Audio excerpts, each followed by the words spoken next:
Mercy Sihombing, gugatan bukan vonis. Bu Mercy Sihombing, saya salut kalau memang ingin menguji persoalan ini lewat jalur hukum. Tapi ada satu hal yang jangan sampai lupa. PT-UN itu ruang sidang, bukan ruang voting netizen.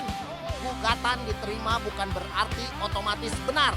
Kalau begitu caranya, semua orang tinggal menggugat, lalu pulang membawa sertifikat kemenangan.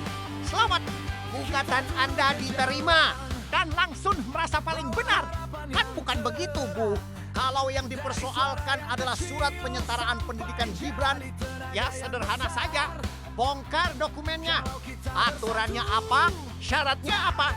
Prosedurnya bagaimana? Siapa yang menerbitkan? Dan apakah semuanya sesuai hukum yang berlaku saat itu? Nah, itu yang harus dibuktikan. Jangan sampai persoalan administrasi ini dijadikan konten biar tenar. Siapa paling viral, siapa paling banyak pengikut, siapa paling sering masuk podcast.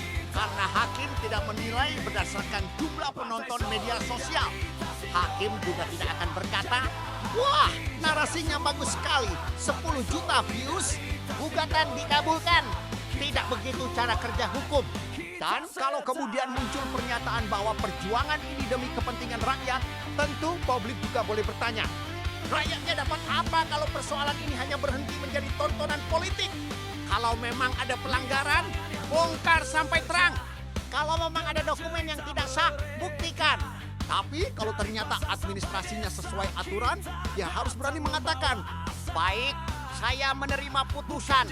Karena perjuangan hukum itu bukan hanya soal keberanian menggugat, tapi juga keberanian menerima ketika hakim mengatakan kita keliru. Jangan sampai sebelum sidang dimulai sudah merasa menjadi jaksa, hakim sekaligus pembawa palu. Karena satu-satunya yang berhak menentukan perkara ini adalah pengadilan melalui proses pembuktian. Jadi Bu Mercy, silakan gugat, silakan bongkar, silakan buktikan. Tapi jangan minta publik mengganti fungsi hakim. Sebab di media sosial, kita bisa menang debat hanya dengan suara paling keras.